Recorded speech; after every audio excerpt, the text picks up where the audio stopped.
subscribe. Tariq Radio. Watch and subscribe. What's happening, Flex? This Righteous from Houston, Texas. I wanted to ask if you could speak on. Oftentimes, when people call in or they try to, I guess, be combative to the message that we spread or be combative to you, they try to bring up your history and say, "Hey, man, you was doing albums like this and that."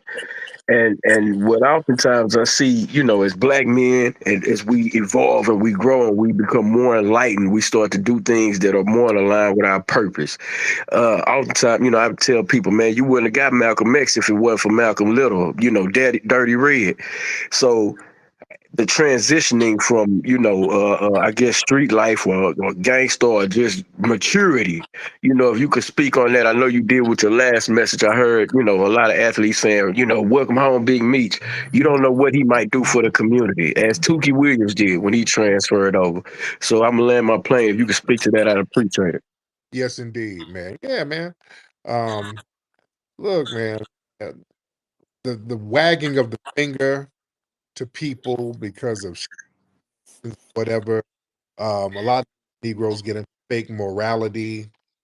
I don't knock street guys, man. I don't knock them because I came from that world.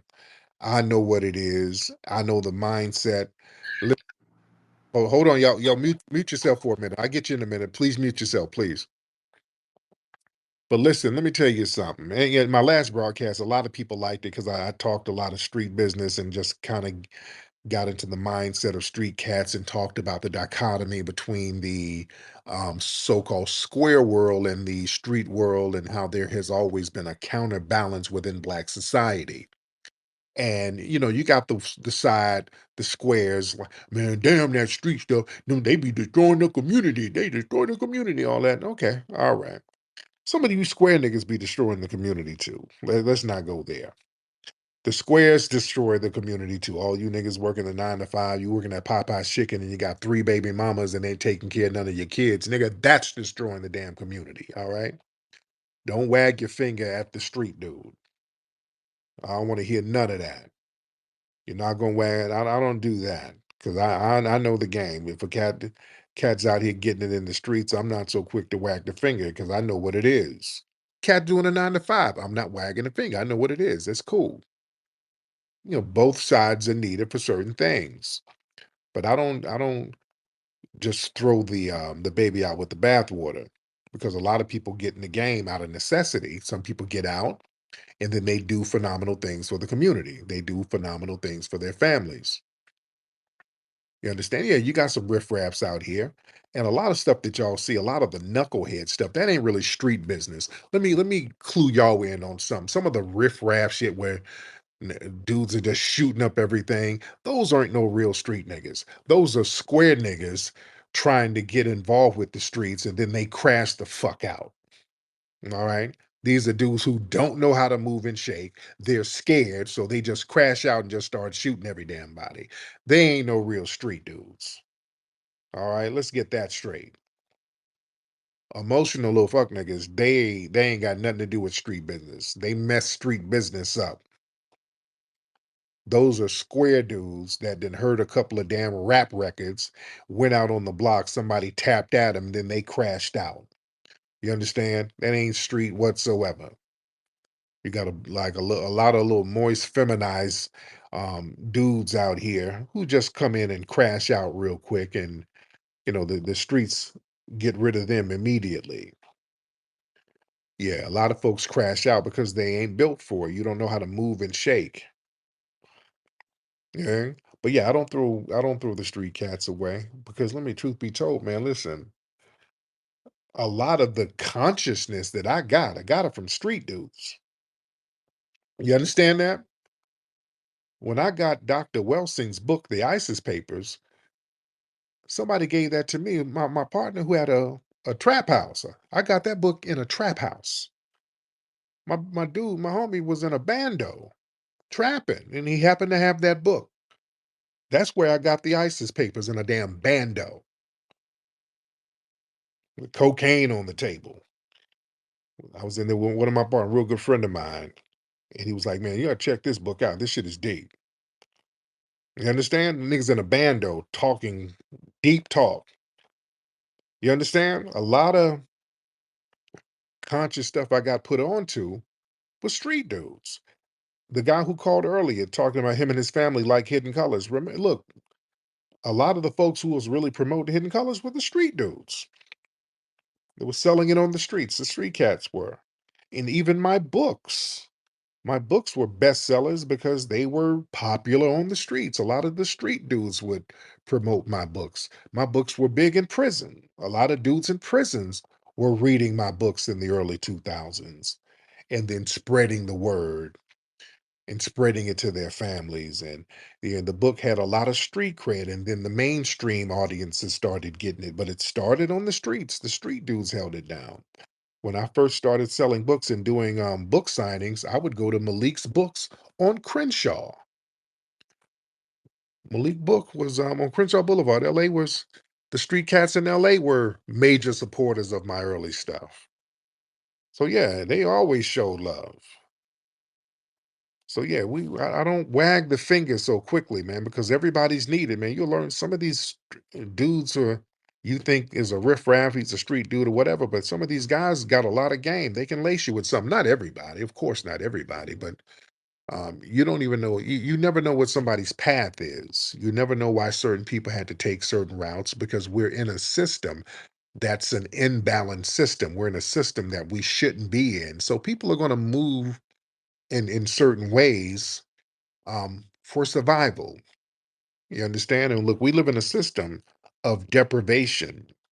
You got to understand. I understand why these guys hit the block. You're told to do the right thing. And when you try to do the right thing and you try to live the legit life, you got these deliberate obstacles right here telling you no based on race. They tell you to go to school. You're going to get a great education and get a good job. You go to school and the teachers are targeting the black boys. Black boys are getting targeted. The minute they come out the damn womb, you're getting targeted. You're getting targeted with behavioral drugs. You're getting targeted with um, certain medical procedures. I can't say, I don't want to say certain words because, they flag you if you say certain words.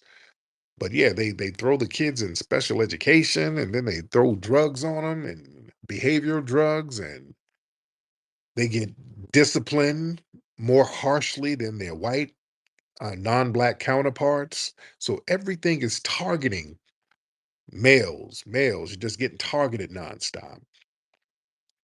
And then when you manipulate yourself and maneuver through a lot of those obstacles and you try to go get regular jobs, you get different obstacles with that. There's the little games they play as far as that. So you try to live the square world and you're like, damn, what am I supposed to do?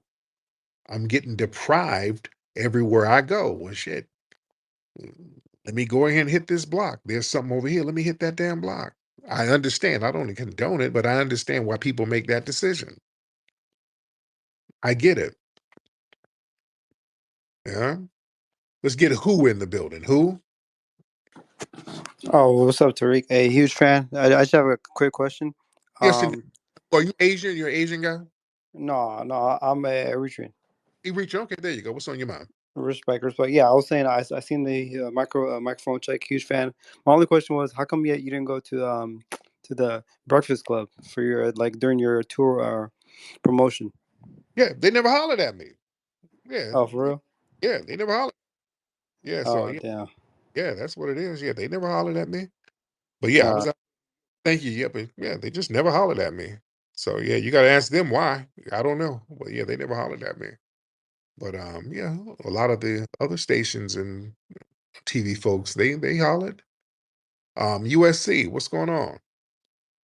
What's going on, my favorite tether? How you Uh, doing today, sir? now how am I tethered on my homeland? You don't know where your homeland is. I'm here. Where else would my homeland be, little You musty don't man? know where your ancestors came from. You're a How, tether. how was a musty fleeing You are bush? a fucking Watch your mouth, little moist boy. How's a little musty bushmeat eater going to tell me what my lineage is? And you don't even have a birth certificate. Go ahead, sir. Go ahead, sir. Unmute your microphone, sir, and watch your language. We're not going to have. It's that delayed mute. You Tether, stop muting the space, Tether man. Okay, That's yeah, your new name. yeah. That it don't hit though. It don't work. I'm not offended by that I don't care what you're offended by. because you're trying to project your You on offensiveness. that fucking Men's Warehouse. Okay, watch your language, little sassy Tether. You saying tether to us that don't hit because we're not tethers, sir.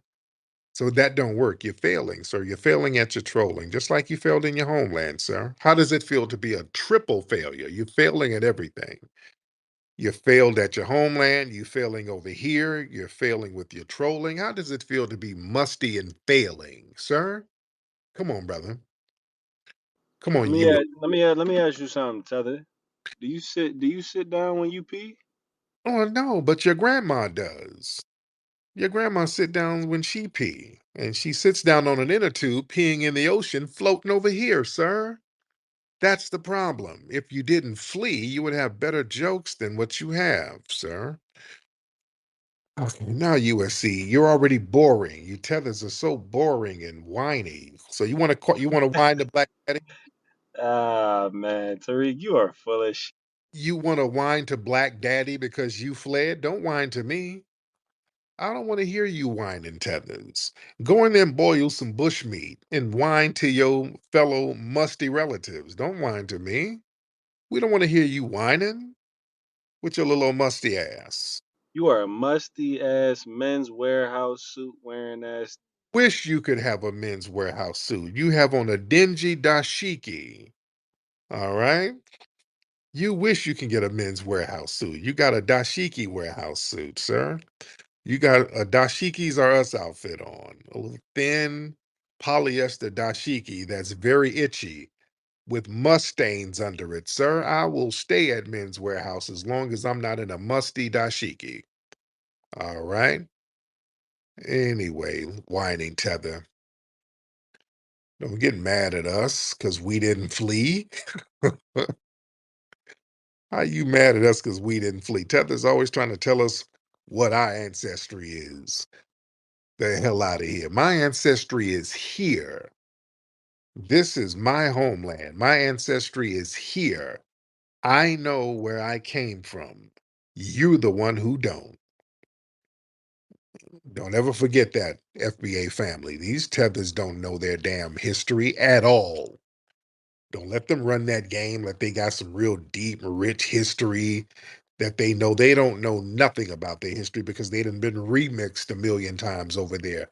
These folks don't even know their birthdays, man. Let's keep it a bone. Let's keep it a bone. They don't know their birthdays. I'm not trying to denigrate some of the family over there, but y'all not going to play that game. That whole you don't know who you are game. That's a projection. We're foundational Black Americans are deeply rooted in our culture. Our culture is deeply more documented than theirs. That's the trick bag right there. We can document our history longer than they can theirs. We just, for some reason, I think we just assumed that they would sit around and just share all of this long, ancient ancestral wisdom. Yeah, they ain't got it. Them countries are new. Many of them tribal groups are relatively new. They're not ancient. Man, they've been flipped all around those areas out there, man. You dig? Oh, right. And they calling up mad because the jig is up because we ain't letting y'all run that game no more. What's up, Sky? Then we're gonna get DJ Genesis. Flex, what's good, man? What's up, Sky? Sir? I'm great, man. I can't complain. What's on? Um, so quick question: what do you think about the concept of us all writing in reparations as a vote? Like I remember in 2016 when for that election they had the whole Harambe. They had like 3%, whatever for the vote. Like, what do you think? Like something like that, like Well, just yeah, writing that in.